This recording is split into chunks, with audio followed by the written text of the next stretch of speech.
Hey guys, it's AJ Galka, President 2022 to 2023. I am so excited to be back at the house using my favorite book, conducting interviews of members, sustainers, learning their stories, learning their experiences in the league.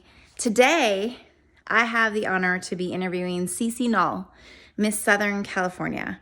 I am so excited to have you guys learn a little bit more about her acting history. She even used to be a dancer. So fun stuff to come. Listen in, and I hope you guys enjoy as much as I do learning about the amazing women in our junior league. Today we have Nall, one of our fellow members of the Junior League of San Diego, here today to go over when she joined the league, why she joined the league, and what she's gained from the league. Thank you so much, Cece, for making time for us. No problem. It's a pleasure to be here. So how many years have you been in the league? I've been in the league for 6 active years, 7 including my provisional year. And what made you join? You know, I was new to San Diego. I'd moved down to San Diego from LA, where I'd lived for almost 15 years. And I really wanted to make friends. And I wanted to make friends with women who shared the same interests that I did, like philanthropy and volunteering.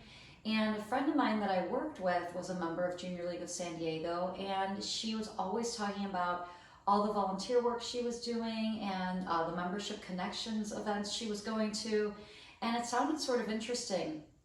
But to be honest, I was a little shy and kind of apprehensive about joining because I didn't know anybody and that sort of thing.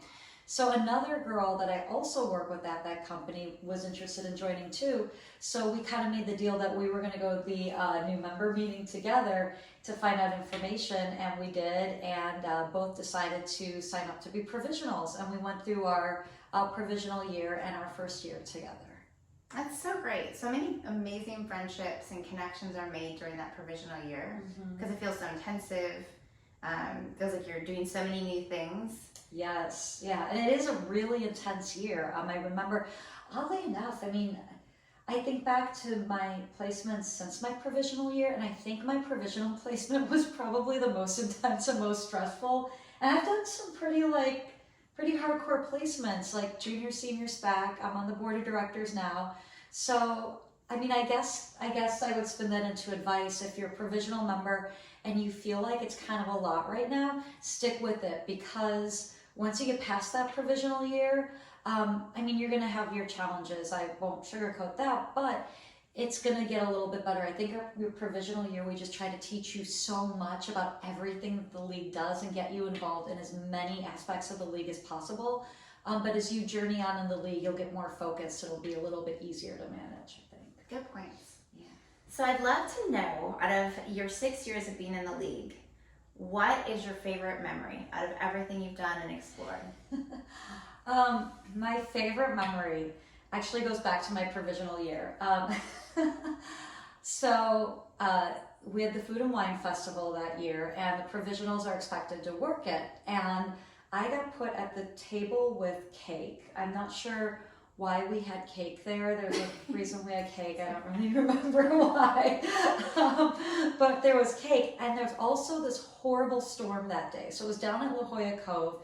It was just raining, it was windy, and there wasn't enough cake to feed all the people at the event. So whoever had caked and plated the cake cut it into really small, thin slices, so the cake was not heavy enough to weigh the plates down.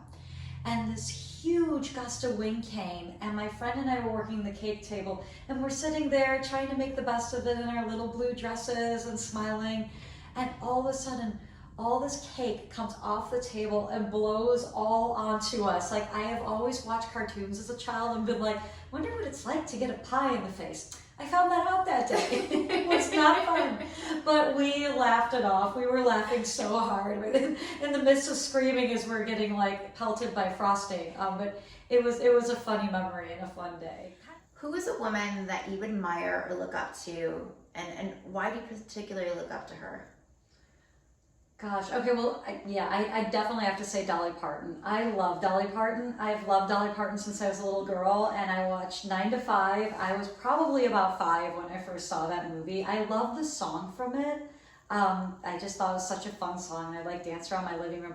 I don't know that I actually knew what that movie was about at that age, but I think it's super cool that that was a movie I was really into for whatever reason, whether it was the music or I like Dolly Parton's character in it, just because it's a movie about strong women building a place for themselves in corporate America, and watching that movie as an adult, I'm like, wow, that's pretty cool. I liked that when I was so young. But then, you know, as I've gotten older, I've learned more about Dolly Parton and the work that she does, and I love the fact that she does so much for the community that she grew up in. She grew up very poor and has given so much back to her community, so much back to the country, done so much humanitarian work, but you don't hear a lot about it. She does it just kind of on the down low, and she's very humble. I'm one of the most humble people I've ever heard interviewed. I'd love to get to meet her in person. Dolly, if you're watching this. So last but not least, I'd love to hear either a quotation or a story of something that inspires you, keeps you on track, and motivated. You know, one that comes to mind is I had the amazing opportunity to work with Jane Seymour, the actress.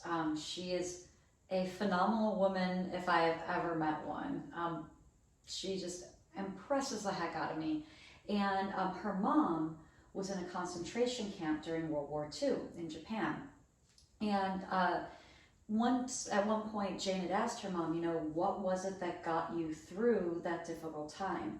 And her mom told her, I just woke up every day and focused on how can I help somebody else? How can I do at least one thing for somebody else today? And she said, when you take that focus off of you and your struggle and put it onto helping somebody else alleviate their struggle, you suddenly forget the pain that you're going through and focus on going into this caregiving mode for somebody else. And she said it really helped her to get through that time.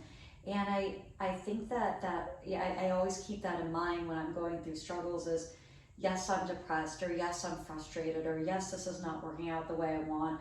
But rather than sitting here and dwelling on it, is there something I can do for somebody else today? And it feeds in a lot to like our work in the league, right? All the work that we do to help others and be in the community. Like, you know, when you're going through something challenging and you really are having a hard time coming to terms with it, and it's causing you a lot of conflict or a lot of stress or a lot of pain, maybe focus on what can I do today? Is there an impact shift I can sign up for? Is there a donation I can make? Is there a friend that I haven't talked to for a while that I can reach out to and make sure they're doing okay? You know, taking that focus off your own struggles and channeling it elsewhere. And that's helped me immensely over the years.